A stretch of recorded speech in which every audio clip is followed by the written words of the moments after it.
nko mu bihugu nk'Ubudage na Amerika nuko hari abapadiri batangiye guha umugisha abantu babana bahuje ibitsina. Ariko hanga twumvaho guha umugisha bitandukanye n'isakramento ryo gushyingirwa. Ebo baravuga bati twebwe aba bantu baje kudusaba umugisha, ntabwo ari sacrament tubaye, ariko nk'abantu tubahaye umugisha. Agomba kwiyemeza icyo kintu. Ariko bitanavuze ko bikurene nabyo nta kibazo. Niba wumva utakiyemeje uziviremo ikintu cyo kwishakira umugore witakatifuze mu rugo rwawe n'abana bawe. Nuko byaje ni ku gitekerezo cyaje. Kubera ko mbere ikibazo cyari gikomeye cyarimo cyari uko abapadiri bafite abagore byaragoranaga kwita ku murimo wa kiliziya. Ubatijwe n'ubwo nyuma wakwanga Imana ukanga no gusenga warabatijwe nta muntu wayigusibaho ntisibika. N'upadiri rero ni kimwe. Reka mbasuze mbifurize ibihe byiza no kugubwa neza aho muri mu bice bitandukanye by'igihugu, by'umwihariko iyi ni Emi Pro Media, mubana nanjye Iradukunda Kevin Junior. Ngira ngo nkuko amaso abaha ntago uyu munsi ndi njyenyine nkuko mwaye munsanzwe mubibona mu biganiro twatambutsaga n'ubundi. Uyu munsi twagira umugisha wo kuba turi kumwe na padiri wacu, by'umwihariko tuguhaye ikaze padiri. Urakoze cyane Kevin, urakoze hano kuri Emi Pro Media. Nishimiye kuba hano noneho nkaba mari en présentiel. Natwe twishimiye cyane kuganira nawe. Buriya ntago wabyumva kuntu twishimye ukitwemerera ko tuzagusura. Ndagira ngo mu by'ukuri ubanze wibwire abadukurikiye, ugire na byinshi ubabwira kuri wowe bamenya, kugira ngo tuze kubana neza mu kiganiro nabo. Kugira ngo abantu bakurikira Emi Pro Media baranze uko nagize kwivuga rwose nditatura neza. Ariko nitwa Padiri Abdoni Rwandekwe, nkaba ndi umupadiri w'umuyezuwiti, nkaba mba hano muri Kristus. Ngira ngo twagusanze hano mu rugo, ni ahantu hadusobanurira gute kugira ngo n'abari hakurya ya Kigali batahazi bahabashe kubasobanukirwa? Ahangaha Musanze hazwi nka Centre Kristus. Ariko Centre Kristus tugiramo ibice byinshi. Harimo igice cya ruguru ahantu habera za misa, abaza mu misa barahazi, cyane cyane misa z'ubukwe, zo gushyingura na misa zisanzwe. Ndetse hakabamo naho twakirira abantu batugana, ndetse n'abantu bashaka gukora retraite. Ariko noneho Musanze ni munsi gatoya, aho twita kuri Centre Socio-Culturelle Urumuri. Nayo ifatanya na Centre Kristus, nayo ni y'abayezuwiti, nubwo ifite umudirecteur wayo ukwayo. Muri no centre rero akazi kacu dukora ahangaha ni uguteza imbere ibyo bita la doctrine sociale de l'Église. Nuko ngo inyigisho za Kiliziya Gatolika zijyanye na societe cyangwa se imbonezamubano. Rero muri no centre dukora ubushakashatsi ku bibazo byugarije societe. Wenda nk'urugero hari ubushakashatsi muri twaye turimo bijyanye n'ihohoterwa ryo mu ngo, ikibitera n'uburyo umuntu yabikemura, umuntu akanafasha abantu bagizweho ingaruka n'ibyo bibazo. Ubundi tugira imishinga itandukanye ifasha urubyiruko mu bijyanye no kwihangira imirimo, ndetse no gufasha abatishoboye mu buryo bwinshi butandukanye, ku buryo babasha kwifata en charge badakomeje kugira umuntu ubafasha nabo bakabasha kwifasha. Ubundi tukagira camp de jeunes mu bihuko, haba ari camp d'été, abana bakaza abajene tukabigisha indangagaciro z'ubuzima busanzwe, ariko tukabigisha indangagaciro za Gikristo. Nibyo bintu rero bibera ahangaha cyane. Cyakora mu rwego rwo kwiteza imbere, muri za weekend habera n'amakwe n'indi minsi mikuru itandukanye. Hari abantu benshi baba bahazi baba barakoreye iminsi mikuru. Ngira ngo ibisobanuro duhaye birahagije kuba umuntu yabasha gusobanukirwa aho twasanze padiri n'ibihakorerwa ndetse n'ibihabera. Ubwo rero abafite bimwe mu byo bazamubaza naho bazagusanga mu by'ukuri. Bose basanga ahangaha bazambona. Padiri tugiye kugirana ikiganiro rero, navuga ngo ni ikiganiro kiri buze kuba kirimo ibintu byinshi biri buze kugira ngo bifashe umukristo dukurikiye, ndetse n'abandi benshi barushaho kugenda bibaza muri rusange. Sinzi niba uranyemera nkakubaza tugatangira n'ikibazo cya mbere. Ndashaka kugira ngo tuze kuganira cyane ku busaseridoti. Ubusaseridoti yego, kugira ngo uze kudusobanuriraho byinshi, kubera ko nka nyuma y'uko buriya iyo biriba jye nagiye nakira ibibazo bitandukanye nkomeza kugenda nibaza n'ibindi bitandukanye ndavugana ariko dukwiye kubona padiri akadusobanurira niyo mpamvu turi hano uyu munsi na yahe mahame y'isakaramento y'ubusasaridoti mu by'ukuri amahame navuga amateka okay amateka wenda mbanje kurivugaho ngira ngo urabizi ko mu Kiliziya Gatolika muri gatigisimu twese twize tukiri batoya batwisha ko hari amasakaramento arindwi isakaramento ry'ubusaseridoti ni rimwe muri ya masakaramento arindwi atangwa na Kiliziya Gatolika wenda ikidasanzwe kuri isakaramento nuko uri hawe muri Kiliziya Gatolika y'i Roma adahabwa isakaramento ryo gushyingirwa ngo ayo abiri nta muntu yaherebwa rimwe yego ubwo bivuze iyo washyingiwe nta sakaramento ntabwo wahabwa ubupadiri yego iyo hawe ubupadiri nabwo ntabwo washyingirwa kereka ubonye uruhushya rw'i Roma rugukora ibyo bita dispensation yego ntibabasha kuri gukuraho ko ntibishoboka ni isakaramento ridasibama ariko bararihagarika yego bakaba baguha uburenganzira budasanzwe bwo gushaka umugore nk'iyo abantu bavuye mu gipadiri ngira ngo ujye ubyumva yego bamuha uburenganzira iyo busabye bati birananiye ndigendeye agashaka umugore bahagarika ubusaseridoti bwe bakabususpanda bakamuha uburenganzira bwo gushaka umugore yego ariko ubundi mu buzima busanzwe ntawe yahererwa icyarimwe ariko aho ngaho biri buze kwita bijya kuri cya kibazo abantu benshi bakunze kwibaza ese kubera iki iyo umuntu ari mu nshingano z'ubusaseridoti aba atemerewe kuba afite umugore ariko yabuvamo akemera kuba yabisaba noneho akamugira wenda warubaje ikibazo nari ntarasubiza cy'amateka wenda twahera kuri icyo ngicyo tukareba uko byagiye bikura kurinda ubwo bafata icyemezo cy'uko abapadiri muri Kiliziya Gatolika y'i Roma batagomba kugira abagore yego ariko isakaramento ry'ubupadiri ryo rirenze ibyo ngibyo kuko no mu Kiliziya Gatolika badakurikiza navuga amahame y'i Roma harimo abapadiri bagira abagore nk'abo wumva bita ba orthodoxe ni abapadiri mu by'ukuri b'Abagatolika ariko bagira abagore yego ibi rero byaje nyuma mu kinyejana cya 11 n'icya 12 mbere abapadiri bagiraga abagore ndetse nabo dukuraho ubupadiri wa Mutagatifu Petero bose bari bafite abagore ngira ngo tujya muri Bibiliya ngo batubwira rero mu bijyanye n'amateka y'ubusaseridoti twavuga yuko imyumvire ya Kiliziya Gatolika ku isakaramento y'ubusaseridoti yagiye ihinduka uko imyaka yagiye isimburana ikurikirana uhashize 2000 Kiliziya rero yemera ko isakaramento ry'ubusaseridoti ryashinzwe na Kristo we ubwe nyamara uburyo ritangwa amategeko arigenga imihango iriherekeza ndetse n'ubusobanuro bwa teolojiya ihabwa byo byagiye bihinduka mu mateka bitunganywa uko ibinyejana byagiye bisimburana yego cyakora icyakomeje kuba kidahinduka twavuga ko ni ukwemera ko abepiskopi abapadiri n'abadiyakoni bakomeza umurimo w'intumwa watangijwe na Kristo binyuze mu kurambikwaho ibiganza no guhabwa impano ya Roho Mutagatifu muri make rero uko byagenze wenda ahangaha nakurebera dusanga hari ibyo dusanga muri Bibiliya yego mu isezerano rya rishya ahangaha turavuga hagati y'umwaka wa 30 uko Yezu yapfuye ahagana umwaka wa 33 donc uko dutangira kubara nyuma ya Yezu nibwo tubara ngo 0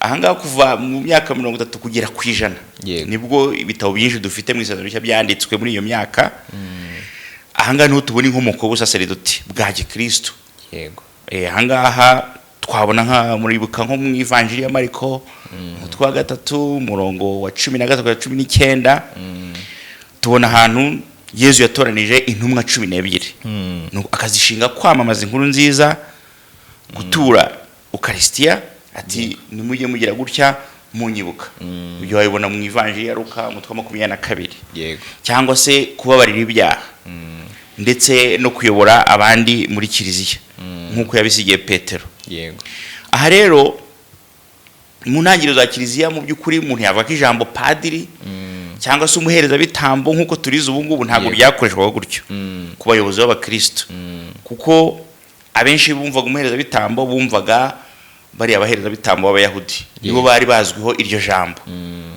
bakoraga mu ngoro y'Imana ahubwo isezerano rishya ryo rikoresha amagambo wenda nka episcopos, kuko ngira ngo isezerano ry'abantu benshi murabizi ko ryanditse mu kigereki. Yego. Amaterimi yakoreshejwe harimo episcopos, harimo presbyteros, hakamo na diakonos. Yego. Episcopos rero bivuga ibyo twita umunsi umwe episcopi, ariko ubigereranije wavuga umuntu w'umugenzuzi, nk'umugenzuzi w'ifasi cyangwa wa province cyangwa wa karere. Yego. Noneho presbyteros bivuga inararibonye. Ari ryo byaje kuba padiri. Byaje kuvamo padiri. Padiri bivuga un sage, ngo muri societe abantu twita ngo ni inararibonye, nibyo bivuga presbyteros. Ngo mu makominote ya mbere baravuga ati dufite utuyo ariko dufite n'inararibonye zimugira inama. Yego. No bakagira n'abadiakoni bahereza bafasha abo bandi. Gutanga ubusaserdoti icyo gihe ni icyo kinyejana cya mbere byakorwaga mu buryo bworoheje. Ino mihango myinshi dufite uyu munsi ntago yari iriho. Icyakora habaga isengesho, hakaba kwiyiriza, haba kubatanga ubusaserdoti ndetse n'ababuhabwa. Ubundi hakaba kurambikwaho ibiganza. Ingero ziboneka muri Bibiliya ni nyinshi, ushobora gusoma nko byakozwe n'intumwa umutwe wa 6 ahantu bahitamo abadiakoni, ndetse no mu mutwe wa 13 Paulo na Barnabas, ndetse no mu ibaruwa Paulo yandikiye Timote ya mbere umutwe wa 4 ushobora kubibona umurongo wa 14, ndetse n'ibaruwa ya 2. Yego. Muri icyo gihe rero nibwo buhoro buhoro hagiye haboneka iby'ingenzi by'isakramento ry'ubusaserdoti nk'uko turizi uyu munsi. Noneho dusimbutse ko mwambaje amateka tukajya mu kinyejana gikurikira, ngo ikinyejana cya mbere kivuyemo hagiyemo icya kabiri. Ahangaha ikintu kidasanzwe cyabaye nuko intumwa hafi ya zose zari zimaze gupfa, n'abakristo ngo hari abantu bamenye Yesu, hari noneho n'abamenye Yesu. Abo bantu rero bamaze gupfa nibwo ibintu byagiye bigira gute, batangiye kuvuga ati mureke tumere nk'abandika amategeko yuko dukora ibintu. Kuko iyo abantu bazi ibintu bakiriho nta kibazo kivuka. Ariko iyo abantu batangiye kugenda bava mu nzira, nibwo muvuga muti se abazaza nyuma y'imyaka 5 tuzabagira gute, bazabyirwa n'iki ko twabigenje. Nibwo no batangiye kubikodifiya. Babyandika bavuga ati bigende gutya. Aha rero mu kinyejana cya kabiri intumwa zimaze kwitaba Imana, Kiliziya yashyize imbaraga nyinshi ku izungura ry'intumwa. Ngo ninde muntu twavuga ko twemera ko yazunguye intumwa, kuko abantu benshi bashaka kubyitirira. Kugira ngo n'ubu mu bantu bita abapotre n'iki byose. Aha rero ikibazo cyahise kivuka, kuko intumwa zirapfuye, abazimenye batangiye gupfa, abasigaye buri wese ari kwivugira ibyo ashaka. Nibwo batavuga ati reka twandike tugire gutya. Bavuga ati kanaka turamuzi muri village niyi yaramburuye ibiganza n'intumwa, cyangwa se nabi intumwa zabiramburiyeho. Uwo ngo turamwemera n'umusenyeri, ariko uriya wundi ubyitirira ntago tumwemera. Umwe rero mu bahamya bakomeye b'iki gihe ni umutagatifu bita Ignasi wa Antiokia. Ahangaha we yabayeho mu mwaka hafi 107. Uyu we yigisha ko Kiliziya igomba kugira umwepiskopi umwe, abapadiri benshi bamufasha, ndetse n'abadiakoni. Ari byo dutangira kubona ubu. Ibyo umuntu wavuga wabidevelopye muri system ifatika n'uyu mutagatifu Ignasi wa Antiokia. Cyane cyane akabikora agira ngo arinde abantu bazaza nyuma kugira batazikorera ibyo bashaka. Noneho akanavuga ati uyu iri zina ni umusenyeri turamuzi n'uyu. Abo bazaba upadiri tuzabyemera, ariko abandi muzavanaho mutazi ntago tuzabemerera. Rero nibwo yanditse avuga ati umwepiskopi ahagarariye Kristo ubwe, naho abapadiri bakamufasha mu buyobozi bwa Kiliziya. Ni muri iki gihe byarushaho kumvikana ko gutanga ubusaserdoti ari ububasha bwihariye bw'umwepiskopi. Impamvu yanditse ibi ngibi uzabibona nitugira mu kinyejana kindi hafi abaporo batangiye kuvuka. Abaporo hari n'abakubwira bati ubupadiri butangwa n'abakristo, bagafata umuntu bakamupfukamisha hariya bakamusengera n'ibiganza, bakavuga tukugize umupasiteri. Mu gihe twebwe iwacu mu Gatolika ubupadiri butangwa n'umwepiskopi. Aho nta byagiye bituruka. No tukagenda tukagira mu kinyejana cya 3. Mu binyejana byakurikiyeho itandukaniro hagati y'umwepiskopi n'umupadiri ryarushijeho gusobanuka. Habaye iterambere rikomeye mu bintu wavuga bikurikira wenda nk'izungura ry'intumwa. Abepiskopi begurirwaga ubusaserdoti n'abandi bepiskopi. Umuntu uko intumwa zagiye zibutanga nawe gutyo bagenda bahererekanya.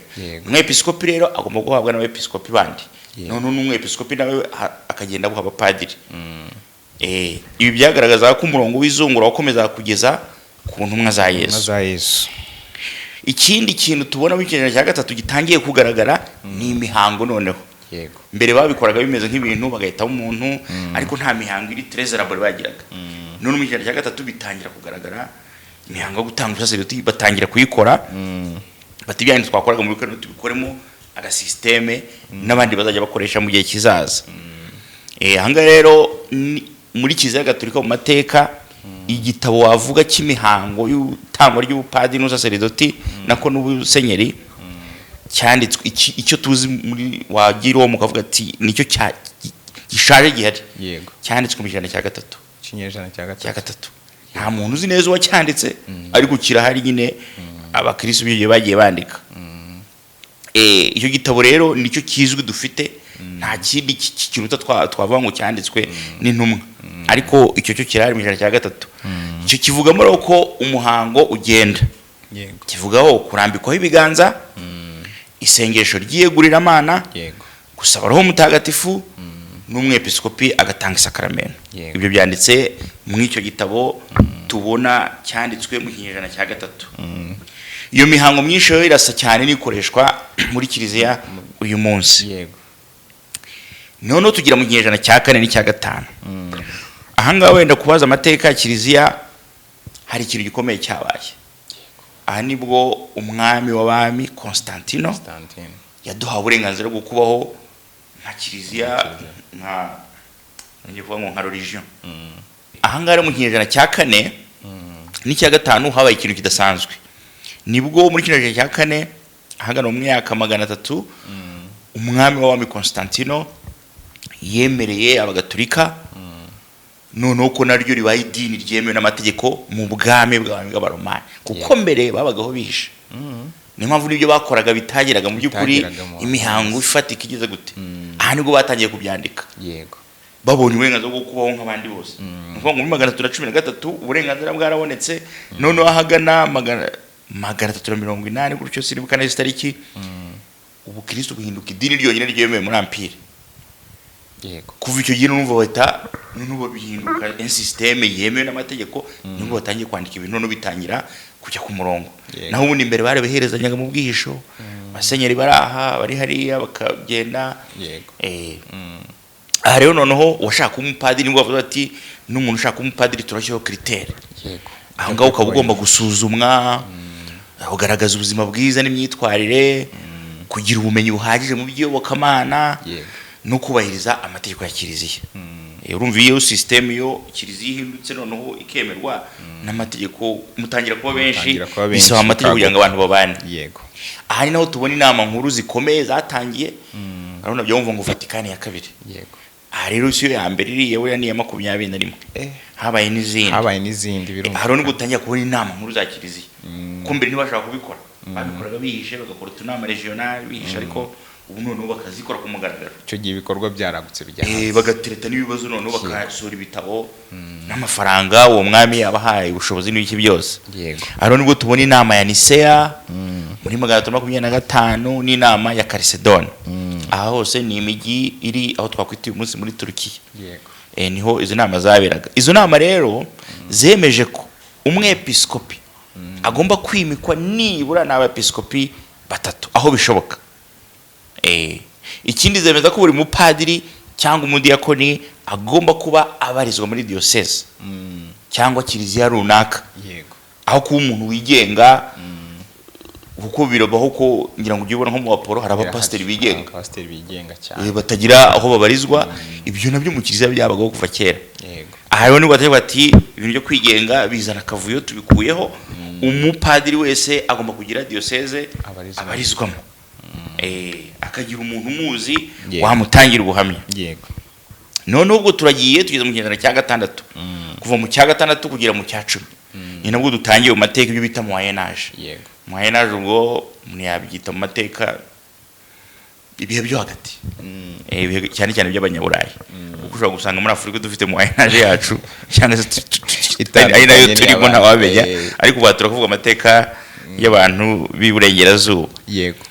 Muri iki gihe rero gutanga ubusaseridoti byarushijeho guhuzwa na za katedrali ndetse n'ingoro z'abihaye Imana, kuvuga ngo katedrali cyangwa za monasteri niho noneho batangira ubusaseridoti. Yego. Bimwe byo kuvuga ngo murahura muri abakristo musengera umuntu mu gashyamba no kubiherwa muri katedrali cyangwa se muri kiliziya zitandukanye zemewe n'amategeko. Yego. Imihango ya liturujia yarushijeho kuba myinshi kandi iteguye neza kurushaho. Abantu batangira kuba aba specialiste, tujye dukora ka tugire gutya, duteye intambwe gutya, tugire gutya. Cyarasobanutse. Hatangiye kongerwamo n'ibimenyetso bishya ahangaha birimo kwambika imyambaro y'ubupadiri, gusiga amavuta ku biganza, gushyikiriza ugiye kuba padiri karise ni cya gikombe kiba kiri inkongoro cyangwa se patene kakandi dushyiraho Eucharistie. Ubwo ngo uri kuvuga ku bice bigize umuhango wo gutanga ubusaseridoti. Ahangana ariko ibimenyetso bindi batangiye kongeramo mbere bitabagaho. Yego. Ibyo bimenyetso byagaragazaga umurimo wa Gikristo. Yego. Ariko kiliziya ntiyigeze bifata nk'ibigize ishingiro y'isakaramento ubwari. Nuko ngo nibo bitaba bihari. Ntabwo bivuga ko isakaramento bitakunze. Yego. Ariko kwari kugaragaza nyine ibyo ni ibimenyetso nkuko nakwambara ishati y'umutuku ejo nkambara umweru. Ntabwo bivuga ko mpindutse. Kwa isakaramento ntabwo ridepanda ku ibyo bintu. Nubwo tubikora bikabiriryoshya ariko ntabwo kiliziya yageze bifata nk'ibintu wavuga ngo bitabonetse ntabwo isakaramento yakorwa. Ubwo rero tujye mu kinyejana cya 11 kugera mu cya 13. Anga muri iki gihe inyigisho za teolojiya zarushijeho gutondekwa ndetse no gusobanurwa. Yego. Ari naho tubona abatagatifu bakomeye nk'ubita mutagatifu Saint Thomas d'Aquin. Yego. Mutagatifu Thomas wa Aquin. Yari umudominike uzwi cyane muri teoloji. Muri teoloji gatolika ngira ngo abantu bahina bavuga ko ari ukomeye kuruta abandi bose babayeho. Uro nibwo atangiye gusobanura kwisakaramento ry'ubusaseridoti ari mu masakaramento 7 ryashyizweho na Kristo. Hanga akavuga ati akibanda ku bibazo bikurikira ati ni iki kigize isakaramento. Ese isakaramento ritanga iki? Yego. Ni iki rihindura ku muntu uri hawe? Wenda ibisubizo turaza kubibona nyuma turi kuvuga uko abaporo bagiye bahakana bimwe muri ibisubizo yatanze. Hanga rero nibwo kiliziya yarushijeho kwigisha ko ubusaseridoti busiga ku muntu ikimenyetso kidahinduka. Yego. Byo bita indelebile, nuko ngo umuntu ni nko kubatizwa. Nta muntu wagukura batisimo. Ngo ubatijwe nubwo nyuma wakwanga Imana ukanga no gusenga warabatijwe nta muntu wayigusibaho ntisibika. Yego. N'upadiri rero ni kimwe. Ariko turaza kubona mu bindi bibazo wenda nyuma waza kubaza cyangwa se bindi nk'abaporo ntabwo ibyo babyemera. Yego. Abaporo bemera ko ushobora guha pasiteri ashira imyaka 5 ukagushiraho ukaba umuturage usanzwe gutyo cyangwa ukigendera ukajya mu bindi. Bibaho. Mu gipadiri ho nubwo igipadiri cyakunanira ubupadiri ntujye uva ku muntu. Nuvuga ngo ubupadiri nubwo cyakunanira ukavamo ukajya mu bindi uzahora witwa padiri. Yego. Nubwo udakora umurimo w'ubupadiri nk'uko umukristo wabihakanye akomeza kwitwa umukristo. Ibiro by'ikintu cyuko kimenyetso kidahinduka bisobanura ko umuntu umaze guhabwa ubusaseridoti adashobora kongera kubuhabwa bwa kabiri. Yego. Ko bivuze ngo buhabwa rimwe gusa. Buhabwa rimwe nubwo wananirana nyuma ubabariwe ntago bazaguha ubundi aho wenda bazongera. Yego. Ni nko kukwakira wari kwakira kugarura. Burya ni nk'umukristo umugaturika wataye ariko atayageza ajya handi. Hari nk'umuntu uzavuga ati genda shaka kwimariya ariko maze imyaka 10 ntasenga. Ubibona mu kiliziya iyo bita kwakira abantu bagarutse. Ariko ntihongera ngo babatize. Hari imihango yo kumwakira yo kumvisha ko urakaza neza ibintu ariko nta umubatiza bwa kabiri. Yego. Kimwe n'umuntu utabatijwe. Wenda ahangaha sinzi niba ari ikindi kibazo wawe ufite ariko aha none nibwo tugiye kubona nyuma y'ibinyejana none nibwo bintu bigiye guhinduka.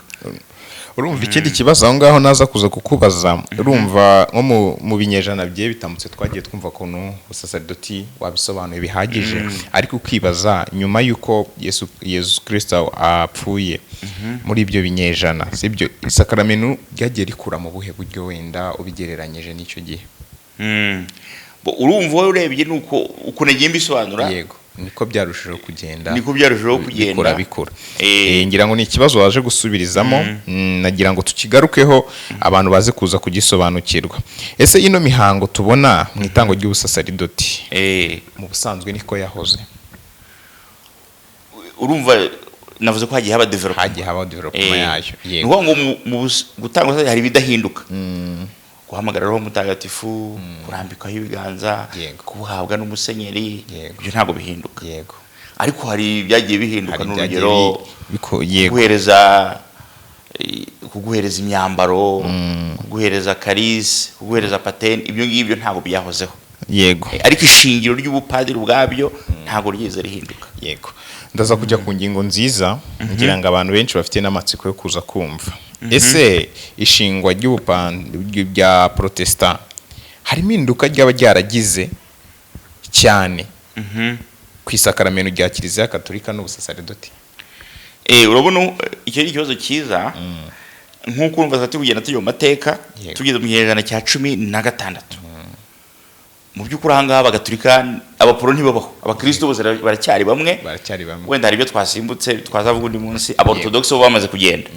Ariko aborthodoxe nubwo bagiye ntago bahinduye doctrine, bakomeje kwitwa Abagatolika. Ikintu bahinduye ni ibintu superficiel, ururimi bavuga ikigereki tukavuga ikilatini, ibintu nk'ibyo. Ariko abaporo baje kame mu bahinduye ibintu byinshi.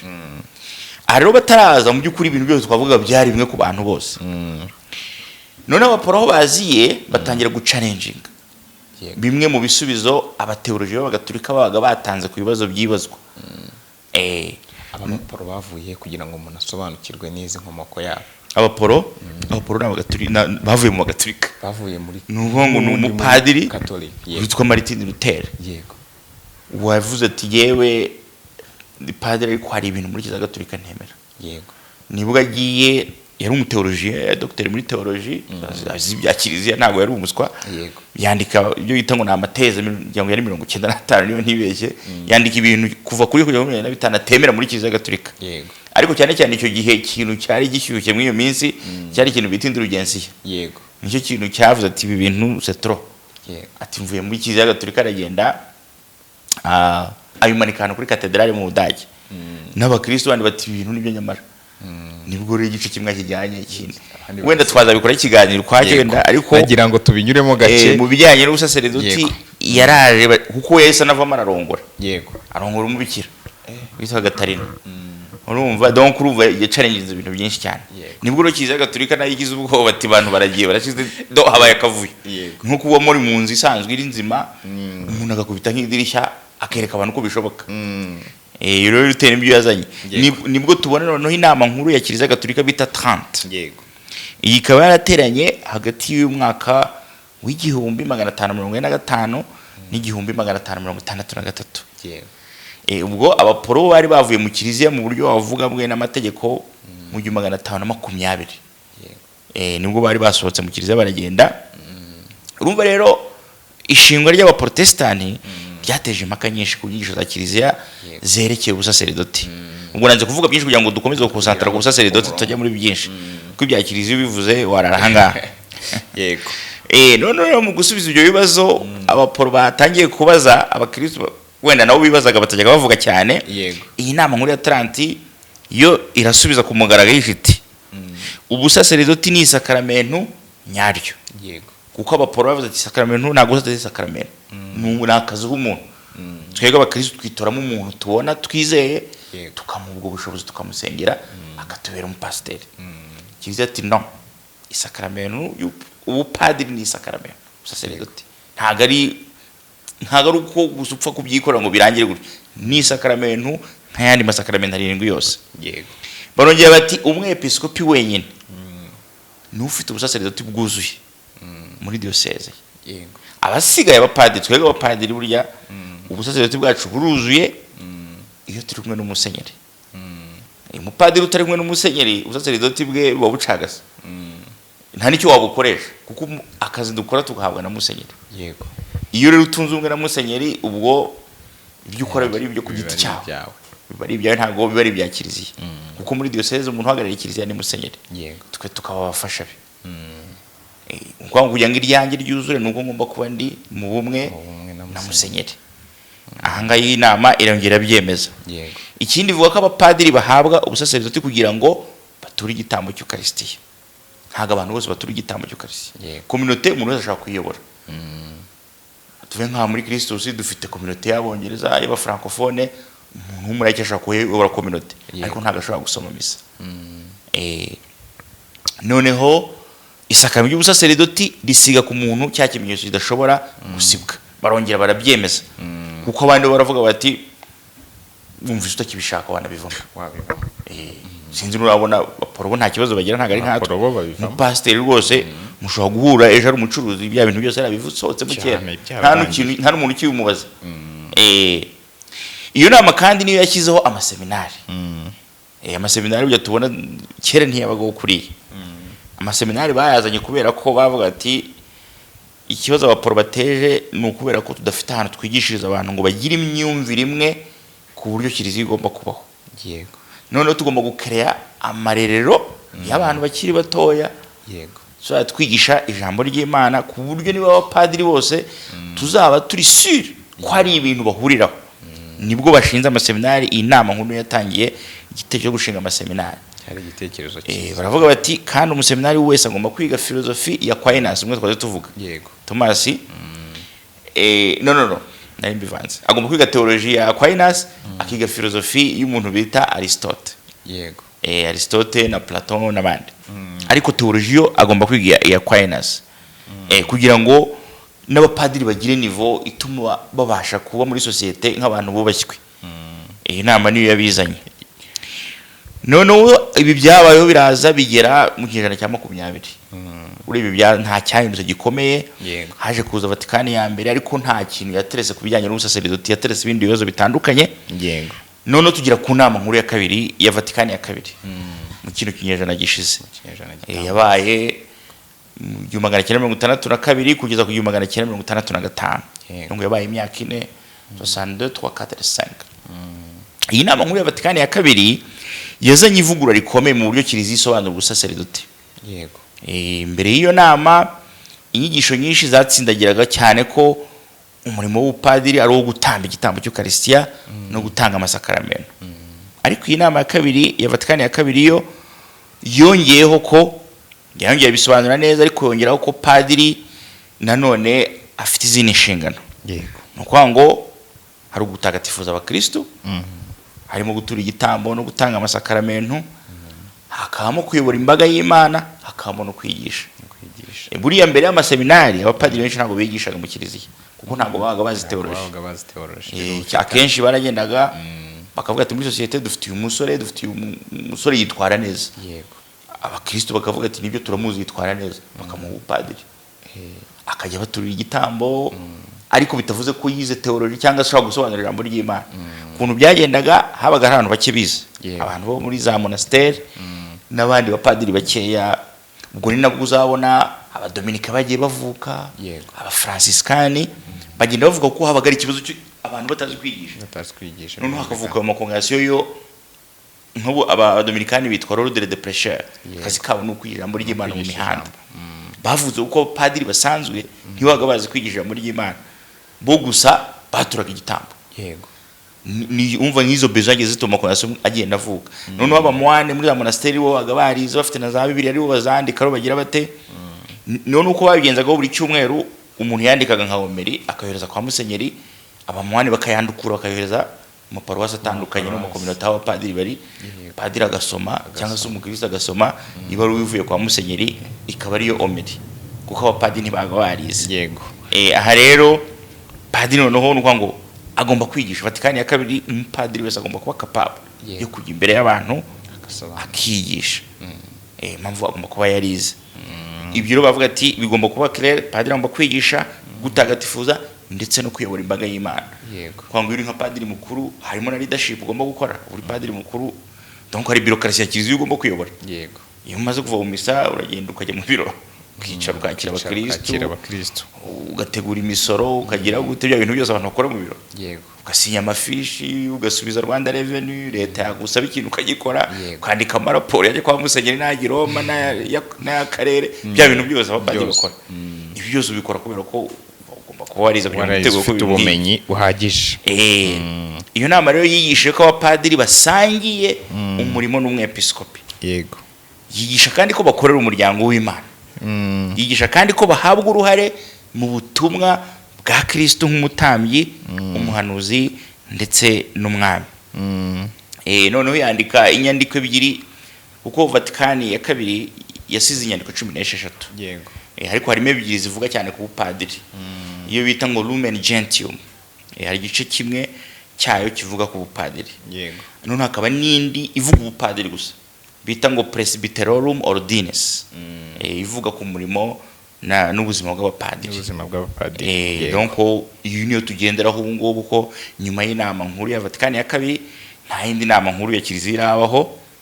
Ubu niyo turi kugenderaho muri bino bihe. Yego. Izo nyandiko nizo Kiliziya ishingiraho. Ubu ngubu iyo tushatse kuvuga iby'ubupadiri ni izo nyandiko dufite wavuga ziri updated. Ni iyo ngiyo Presbyterorum Ordinis ndetse na Lumen Gentium. Yego. Cyangwa se wenda nk'andi mategeko ashaka kuva ngiye kwanga ibwami ibukuru kuva Vatikani. Yego. Nayo ari gihe bagenda bandika amabaruwa atandukanye baha amategeko abasenyeri ndetse n'abantu bayobora amaseminari ibintu nk'ibyo. Ubwo umuntu akiri aho ngaho ushobora kwibaza ikintu twakubaza wenda ukatubwira nk'itandukaniro riri hagati y'inyigisho za Kiliziya Gatolika n'ayandi matorero y'abaprotestant ku isakaramentu ry'ubusaseridoti. Ese hari mu by'ukuri itandukaniro riba ririmo? Itandukaniro rirahari. Bien sûr hari naho duhurira ariko itandukaniro rirahari.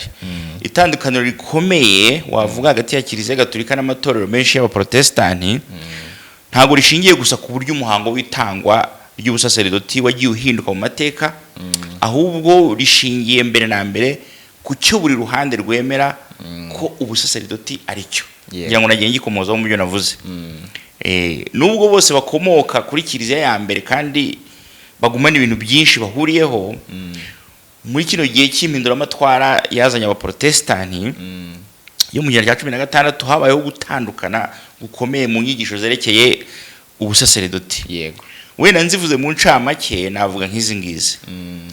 Hari nk'ingingo ijyanye n'ubusobanuro ubusaseridoti niki. Yego. Hari uburyo abagatolika babyumva, hari n'uburyo abaporo babyumva. Abagatolika bavuga ati ubusaseridoti ni sacrament ryashinzwe na Kristo. Abaporo bavuga ati oya ubusaseridoti ni umuhango babyita ubupasiteri. Ni umuhango wo kohereza cyangwa gutuma umuntu gukora umurimo wa Kiliziya. Yego. Ntago ari sacrament.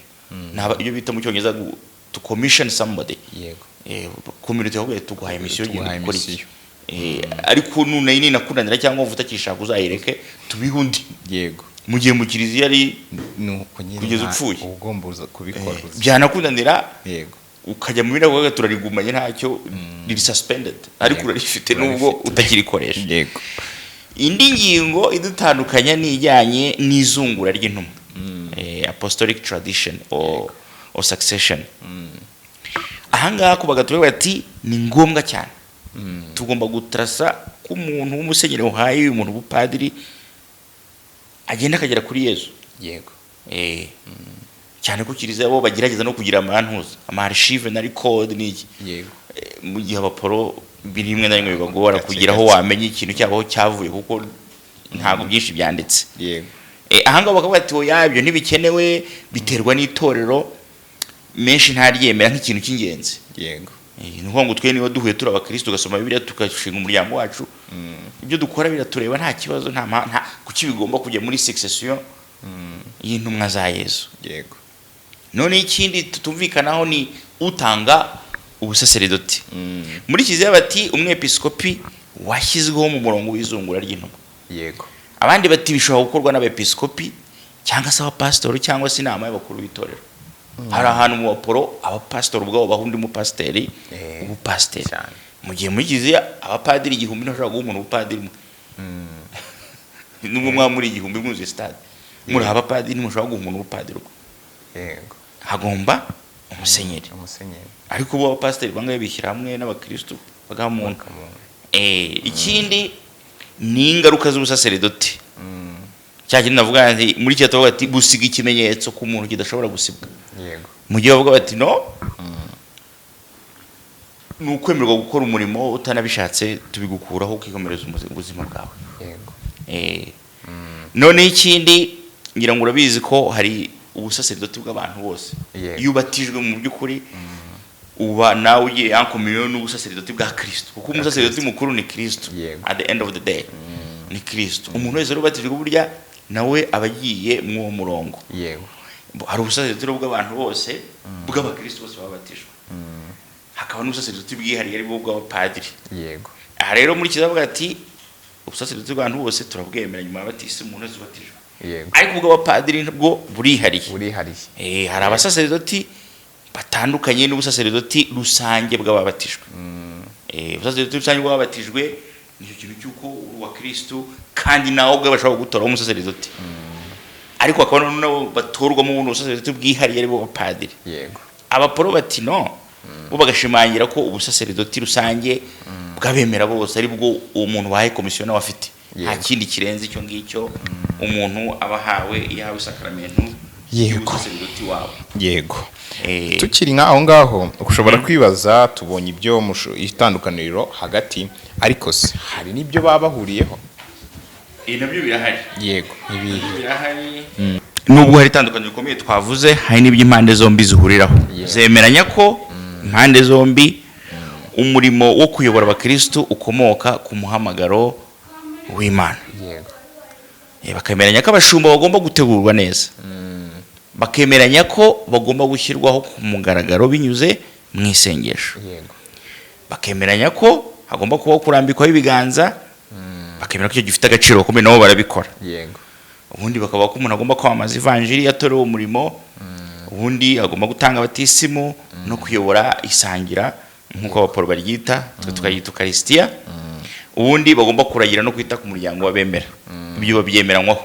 yego niyo mpamvu iyo urebye umuhango ubwawo ushobora kubona usa mu matorero menshi, nubwo ibisobanuro bya teolojiya babiha hari igihe biba bitandukanye. Yego. ariko hari ibintu kandi niyo mpamvu ushobora kuvuga uti ni abakristo ntabwo ari abayisilamu, nubwo atari abagatolika ukabireba ati hari utuntu bakora. Yego. nabonye mu bagatolika se, nabonye mu Anglikani, nabonye mu Methodiste, bagira ibintu byinshi bahuriraho nubwo uburyo bumva ibintu bitandukana. yego Eh, wenda aho ngaho n'ubundi birajyana n'ikibazo kibaza kiti, ariko ntibihe bice ubundi biba bikwiye kugira uriya muhango wo gutanga ubusaserdoti, kugira ngo neza turebe niba koko muri ya Protestant ibyo bice babyubahiriza cyangwa muri Catholic ibyo bice babyubahiriza.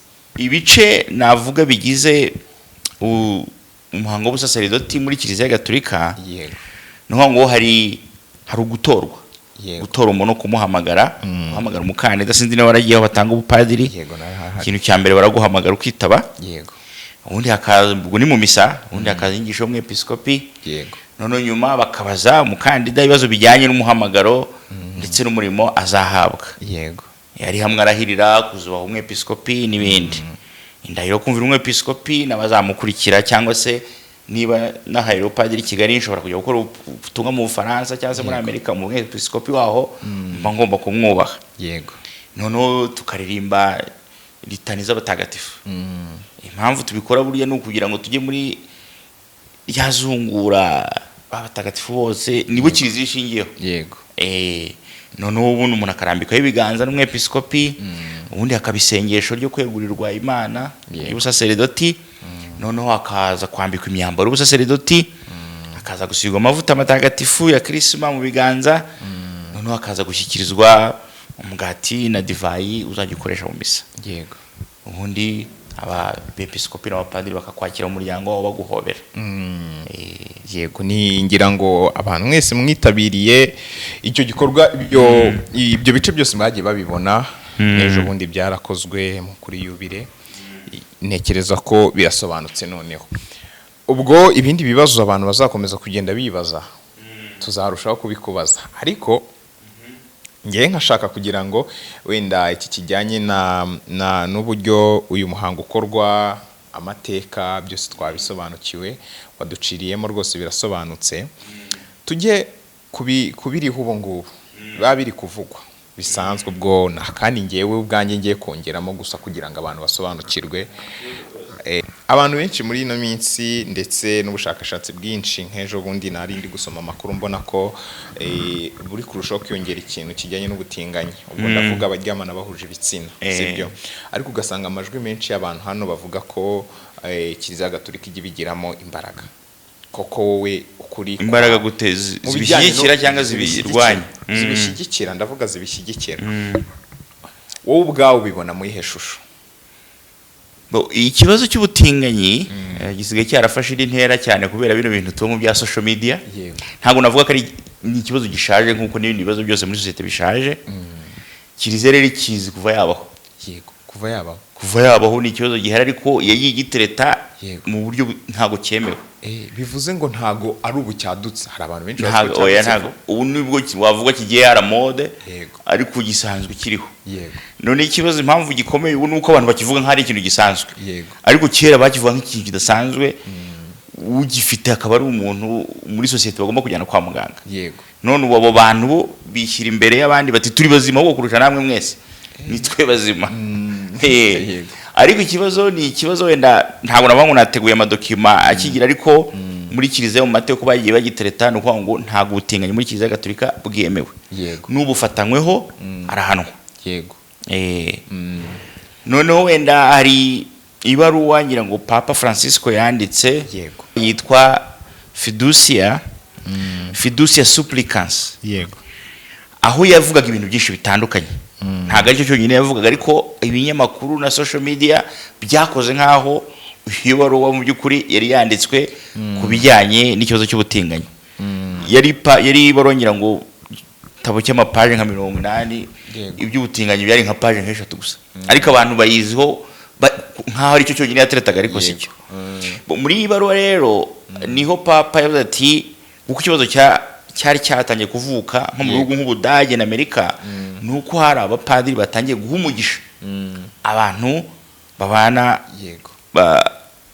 bahuje ibitsina ariko hanga twumva aho guha umugisha bitandukanye n'isakramento ryo gushyingirwa ebo baravuga bati twebwe aba bantu baje kudusaba umugisha ntabwo ari sacrament tubahaye ariko nk'abantu tubahaye umugisha batangiye no kwandika rituel muri baroro Papa mu by'ukuri nubwo abantu benshi baketse ko yabishyigikiye ntabwo yabishyigikiye ahubwo yahagazemo hagati hano muri Kiliziya tugira ibintu byinshi bitandukanye tugira abantu bita ngo ni abakonservateur wa muntu ubwira iby'ubutinganye agahita avuga ati mu nyimperezo mu roboze mbatwike tukajya n'abantu bita abaprogressiste babandi bavuga ati bitwaye iki ni umugabo n'umugore baryamana n'abandi bashaka baryamane n'inka nishaka izazigeho n'abandi bose hari abantu nuko bateye aho bose turabagira muri Kiliziya Kiliziya nini ku buryo ifite ibintu byose abagatolika bavuga bati ibintu byose biremewe urambuza kwiyambarira ubusa se ngutwaye iki ndi umugatolika nkunda Imana ariko nibi nabyo ndabikoze ukavuga ati no ntushaka umugatolika umere gutya hari uburyo conduite ugomba kwitwa ati no ngiye imiziki Imana ireba imitima ntagirebe uko nitwara kundi hakaba n'abandi bavuga ati umugatolika agomba kwambara ijipo igera ku birenge agomba kugira gutya ibintu nk'ibyo urumva ni intambara yo Papa burya ari Roma afite ibintu byinshi arwana bahanganye na byinshi kuko Kiliziya ni nini none kandi ibyo nibyo tuzi hari n'ibindi biba bigendamo hagati aho hose ubwo mu Budage hari hadutse abapadiri bavuga ati reka dukore rituel yo kujya duha umugisha abantu no muri Amerika ubwo n'abapadiri b'abaprogressiste hakaba n'abapadiri b'abakonservateur nabo bagenda nk'abahomosexuel baza mu Kiliziya akaba yanabirukankana ubwo Papa yandika ino baruwa yahagaze agataravuga ati uko biri kose mu buzima busanzwe iyo duhumugisha abantu mu Kiliziya hari ubwo tubahamagara tukababaza ngo uri iki niba ndi padiri ngatanga umugisha mu Kiliziya ntabwo mbanza abantu bose nkwaye bashobora no kubona abo bantu barimo utanabizi aravuga ati rero nta rituel ikenewe niba umuntu ari umutinganyi akaba akunda Imana akaba mu mutima we yumva akunda Imana akaza kuvuga ati padiri nk'umugisha uzawumuhe wizera yuko Nyagasani ize gukoresha uwo mugisha akazahinduka akaba umuntu muzima ariko ntuzamwirukane nuko ngo yavuga ati aho bashaka gukora rituel ngo babigire imihango ndabyanze ariko nabo babona baje bagahita babirukana ati mvira aha ngaha nagutwika nabo ntago bagomba kubikora gutyo naza gusaba umugisha uzawumuhe none se umugisha duha imodoka tukawuha amazu tukawuha amasuka Yego. tukawuha inyanja n'uwo muntu nubwo yiroturuye mu ubwo buryo bwe ariko ntibivanaho ko afite la dignité de la Yego. personne humaine. Yego. ni umuntu nta burenganzira ufite bwo kumwica cyangwa kumukubita cyangwa kumufunga, Yego. kandi icyo uha abandi nawe ushatse wakimuha. niba ari umugisha arasaba, ni nk'umuntu uzi gusaba amazi yo kunywa, Ayamuha. padiri ntabwo abereho kwirukana abantu, padiri Yego. abereho kwakira abantu bose. ariko rero ukaba wabwira umuntu uti ibi ukora ntabwo tubyemera, ariko wowe nk'umuntu Yego. ntacyo dupfa nawe. tujya tuvuga ngo Yezu yanga icyaha ariko akunda abanyabyaha. Yego. ni ukuvuga ngo rero papa aravuga ati naza gusanga nyabuna padiri sinkubwiye ngo uzamuhe isakaramentu, Yego. ariko ntuzamwe umugisha kandi yaje gusaba. Yego. nk'uko umuntu yaza akubwira ati ndanyotewe nyabuna mpa ku mazi, ukamuha kuko uyafite akigendera. ukaba wizera ngo nyagasani hari igihe kizagera uwo mugisha umuhaye ukamukoreramo nawe akava ibuzimu akakibona. Bivuze ngo uyu munsi wa none guhera mu mwaka w'ibihumbi 2025 bivugwa ko ubutinganyi mu Rwanda bwe bugeze ku 18,000. urumva ko ari benshi. Uyu munsi igitangaje mu makuru amwe namwe yasohotse avuga ko bageze ku 2029. ukumva ko buri kwiyongera, ugasanga ni ibintu bifite speed iri hejuru. Ukibaza uti nka Kiliziya Gatolika mufite inyigisho mugenera abantu zirwanya cyangwa se zidashyigikira ibi bintu mubagezaho? wenda ntabwo nakubwira ngo mu nama y'abepiskopi bacu, inama nkuru y'abepiskopi bo mu Rwanda, ntabwo nzi document yabiteretse icyo kibazo kuko nk'uko bivuze ni bishyashya. Yego. ibi bintu muri Afurika hose nta n'umuntu ajya gukora intuza bita kubabarura, nta barura ryabo ryari rizwi. ubu ni ibintu bishya turi guhura nabyo. ariko nta kategori y'abantu muri Kiliziya tugenera inyigisho idasanzwe. Kiliziya twigisha dufite Bibiliya, dufite gatigisimu, n'ibyo twigisha abantu. si n'ikibazo gusa cy'abatinganyi gusa. nujya hanze muri Amerika n'Uburayi uzumva abantu bita ngo ni abafeministe baba bapusa Kiliziya ngo kubigisha ngo yigisha ibyo bo bashaka ko yigisha. Kiliziya bati oya, ntabwo tugira ubwoko bw'ibintu twigisha abantu bamwe n'abandi twigisha abandi ibindi. n'abatinganyi rero nk'ubuzayi Burayi bo baranasunika rwose Kiliziya n'ibyo bumva nuko wenda nabivuze nihuta nibo bari kubisunika. Yego. ni nk'aho bavuga bati twebwe turi abantu badasanzwe mu dushakira inyigisho ya Kiliziya yacu. Yego. ariko Kiliziya ibyo ntabwo yabikora. Yego. Kiliziya igira inyigisho abantu bose, ibyo twita inyokomuntu. Yego. uko yabimeze kose niyo nyigisho twigisha. Yego. uciye ku murongo rero ugashaka kurenga umurongo, Kiliziya iravuga ati ibyo ntibikunda. abantu bakagera nyine nk'agace k'abantu bakarakara. Yego. abafeministe bati ntabwo tuzagaruka nimutorudo n'abagore. Yego. abatinganyi bati natwe ntituzagaruka nimutaduha isakaramentu ryo gushyingirwa. nubwo abatinganyi byatangiye basaba kwakirwa nk'abantu, none bagezeho bashaka kwempoza. naho imbere bavuga ati twebwe icyo twifuza nuko mudufata nk'abantu ntimudufate nk'ibicibwa. ariko none bagezeho bavuga bati muduhe isakaramentu nk'iryo umuha umugore n'umugabo. ntabwo twabishobora kubera ko isakaramentu twe dutanga ntabwo ari twe twarigihaye. nkanjye n'urugero ndi padiri, nta bushobozi na bumwe mfite wo gushyingira umuntu utari umugore n'umugabo. kuko mu bupadiri nahawe ikintu nemerewe cyonyine cyo gushyingira no gushyingira nabo babiri. kandi nabo hari ibintu mbabaza batabinshubije ntabwo nabashyingira. harimo nko uzareba iyo dushyingira bakavuga ati mwemeye kuzakira abana Imana izabaha. nk'ubu couple ije kambwira uti padiri urabona turikunda ariko ibyo kubyara nta gahunda dufite. aho ntabwo nabashyingira, ntabwo mbyemerewe. bitandukanye n'abantu bashobora gushyingirwa ntibabyara, ariko byibura bari open yo kubyara. ibyo kuko abana tubahabwa n'Imana. abantu bashobora gushyingirwa bagahuza ntibabyare. icyo biratandukanye n'umuntu uzavuga ati twebwe we are here for enjoyment. wahabwa ati niba ari for enjoyment n'ubundi mukomeze mwiryohere ntacyo Kiliziya yabamare nimwigendere. ibyo ni ibintu tubaza abantu baje gushyingirwa none kandi tukamenya ko ari umugore n'umugabo. rero abantu bajyaga bavuga ko Kiliziya Gatolika ijya ibigiramo uruhare. mwakira igisubizo padiri aduhaye. Kiliziya Gatolika irarengana. ahubwo mu bantu ba mbere Kiliziya burya ibyago igira ni nyir'urutwe runini. mu Kinyarwanda bavuga ngo iki? mu nyir'urutwe runini ntabwo umujugujugu umurenga. ibibazo byose biba ku isi ko Kiliziya ari Kiliziya igenda ari nini. bavuga hari ibyo bifitemo akaboko n'ibyo bitafitemo. ariko kuko ari nyir'urutwe runini imijugujugu igihe cyose bakubita igafata. bandingana ku musozo hari ikibazo cya nyuma ariko nari nakikubajije ariko ndashaka uze kukigarukaho kugira ngo wenda bise nkaho bisobanuka neza. Umupadiri ntago yemerewe gushaka, ariko iyo hari igihe yemererwa gushaka iyo yahagize gute, iyo bimunaniye kuba padiri. Yego. Aho hantu kuki ubundi wa undi uri mu nshingano atemerewe kuba yagira umugore? Wenda icyo ukuntu byaje mu by'ukuri nahoze bitangira nabikubwiye, twese turabizi ba Mutagatifu Petero dushingiraho ubupadiri bwacu bari bagiraga abagore, ndetse byarakomeje kugeza mu kinyejana nk'icya 12. Ariko mu mateka ya kiliziya ndetse n'ay'ubupadiri hari abantu twita ngo nabamonaki, nzi niba ubyubaza. Yego. Abamonaki ngo niba abantu bagenda bakigira hanze y'isi bakibera aho ngaho bakimana, batagira abagore batagira abagabo. Yego. Igihe cyarageze kiliziya mu kinyejana cya 12 aho ngaho baravuga ati aya mateka igihumbi tumazemo imyaka twasanze abapadiri bafite abagore badakora akazi nk'uko bakwiye gukora. Yego. Kubera ko bita ku miryango yabo.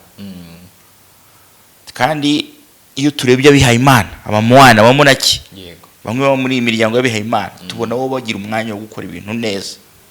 None rero muri kiliziya tugiye guca iteka. Ubwo rero kubera izo ngero nziza babonaga mu bihaye Imana, nibwo bafashe icyemezo bati umuntu ushaka kuba padiri muri kiliziya gatolika azajya yitanga wese, ariko utabishoboye nabyo nta kibazo, azibera umukristo mwiza. Yego. Kuko kujya mu ijuru ntago ari abapadiri gusa bazajya mu ijuru, nta nubwo ari abakristo gusa bari ikibazo bajya mu ni twese. Bati niba wumva ushaka kuba padiri ugomba kwiyemeza kubaho nk'uko Mutagatifu Paulo yabayeho, nk'uko Yezu ubwe yabayeho, ndetse nk'uko tubona mu ngero za bano bamonaki ndetse n'abamoniyare babikira bariya bagenda bakejye muri za kuva. Yego. Ati tubona bo bagira umwanya uhagije wo kwita ku kazi kabo ka kiliziya. Tiro guhera uyu munsi umuntu uzashaka kuba padiri agomba kwiyemeza icyo kintu. Yego. Ariko bitanavuze ko bikurene nabyo nta kibazo. Niba wumva utakiyemeje uziviremo ikintu cyo kwishakira umugore witakatifuze mu rugo rwawe n'abana bawe.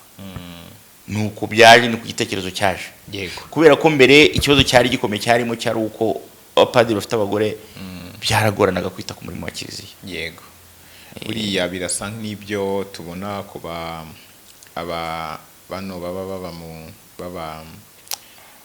baba mu kigo n'ubundi kimwe abamansera. Ushaka kuvuga abamansera kuba bikira. Yego. Ni kimwe nabo nuko byari bimeze, niko byahoze cyangwa nabo byose byatangiriye rimwe. Ibintu byo kwiha Imana nka kuriya kubikira byatangiye mu by'ukuri mu kinyejana cya 4. Mu kinyejana cya 4. Yego. Na mbere yaho ngira ngo harimo abantu bamwe byatangiye abantu bahunga isi. Hari igihe cyageze urabona ibintu by'ubuhanuzi bibaho. Ubu mu Gatolika n'ifite bijyaye ko mu Apolo niho biba, ariko kera ubwo Apolo niho babagaho. Byabaga mu Bakristo bose bari Abagatolika.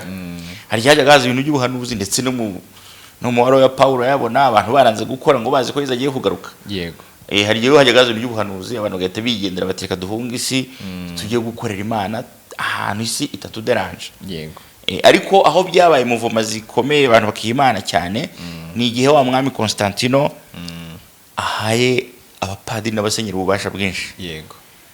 Harimo abakristo babiregera bavuga ati baduteza amafaranga cyane, baduteze pouvoir. Yego. Bo bahitamo guhita bajya kwiha Imana bakajya muri za desert, cyane cyane byatangira muri Afrika y'Amajyaruguru. Aba Mutagatifu Antoni n'abandi. Ubwo mu burengerazuba byazanwe cyane uwo bita Benoit. Yego. Aba Benedict nyango ujye bumva igihinda muyaga na mushiki we bitaga Scholastica nawe ashinga abakobwa. Yego. Niyo muvoma ya mbere urebye izwi yabihaye Imana b'abadamu b'ababikira nabo ngabo bo kwa Mutagatifu Benoit bashinzwe na mushiki we bitwa Scholastica n'aba Benedict b'abagabo. Yego. Nibwo urebye muvoma zo kwimana nyinshi no zitangirira. Aho ni mu kinyejana nk'icya 5. Niho rero ibindi byinshi bagiye bishamikiraho n'amategeko tugendaho natwe abayezuiti usanga menshi yaranditswe mu gihe cya Benoit. Ariko mbere yawo ya Benoit na Scholastic hagiye haba abandi muri desert zo muri Afrika y'Amajyaruguru, ariko kenshi bazanga ari abamuwane bibana ku giti cyabo. yego ariko kugira ngo wowe communauté umuntu wabiteje imbere cyane ni Mutagatifu Benoit na mushiki we Scholastica. yego wa mupadiri rero wasabye ko we yajya gushaka bakamuha uburenganzira, ese ava ku nshingano ntagire izindi nshingano ahabwa, ese akomeza kwitwa padiri n'ubundi iyo umupadiri avuye mu gipadiri yobona bavuyemo baba hanze bafite imiryango, yego mu by'ukuri aba ari padiri yego kubw'isakaramento kuko ntirigera isibika. Ariko Roma igira amategeko igenderaho akenshi nk'umuntu yamaze imyaka 5 atagikora akazi k'ubupadiri ari hanze, yego akasaba ko bamukuriraho bamukura izo nshingano bakamuha uburenganzira bwo gushaka umugore, akenshi Roma irabitanga. yego izo nshingano zavuyeho. Ubupadiri sakaramento rigumaho nk'uko waba warabatijwe udakora akazi k'abantu babatijwe, Yego. ariko warabatijwe uri umukristo nibyo nawe aba ari padiri. Bibaye ngombwa akagaruka mu gipadiri ntago bamuha upadiri bushya, yego ntabwo byarangiye. ni ukuvuga ngo wenda bamukorera indi mihango yo kumwakira bamugarura, ariko ntiwamuha upadiri bushya. yego Ubupadiri ntibujya buva ku muntu gusa, hari abapadiri kubera impamvu zitandukanye bashobora guhabwa uburenganzira yego bwo gukorana mariage. yego Impamvu cyane izwi ni iyo uhagaritse uvuga ati birananiye, cyangwa se ku mpamvu iyi n'ikiza nubwo ariko kwirukana nayo hari abo yirukana ikakubwira uti gendereye mu bindi ushaka. yego ntekereza ko rero abantu mwadukurikiranye kuva dutangiye ikiganiro, ni ikiganiro kinini. Turashimira padiri turagushimiye, Murakoze cyane, twaganiriye neza, wadusobanuriye byinshi. Ngira ngo hano twize ni nk'ishuri cya kindi watubwiraga ko umupadiri aba agomba kugira ububasha bwo gusobanura ibintu. Uyu munsi wa none twasobanukiwe byinshi ibyo abantu bari bamaze iminsi bibaza, ariko bitavuze ko hari n'ibindi bari buze kwibaza kubera iki kiganiro. Buriya nabyo nitugaruka tuzagusaba umwanya kugira ngo nabyo bisobanure. muzabimbwire wenda urabona amateka umuntu aravuga, hari ugira ibyo bita trou de mémoire, yego ukibagirwa izina, ukibagirwa umwaka, ukibagirwa iki. Bibaho. Hari n'ababizi kandi babisoma Yego. bashaka kudukosora, nuko bitangira. yego nakora ikintu abandi bakamukosora, gutyo ukikosora ugakora ibintu byiza. yego tugeze ku musozo rero, turashimira abadukurikiranye. Mukomeze kandi murushaho kudukurikirana, n'ibindi bibazo byose mwandike muri commentaire, murabizi ko njyamo nkazisoma, kandi ibibazo byanyu nibyo mbaza byanga bikunda. Reka tubashimire, Imana yo mu ijuru ikomeze ibaho umugisha, na Padiri Imana iko umugisha. Murakoze cyane, namwe Imana ibaho umugisha. Yego.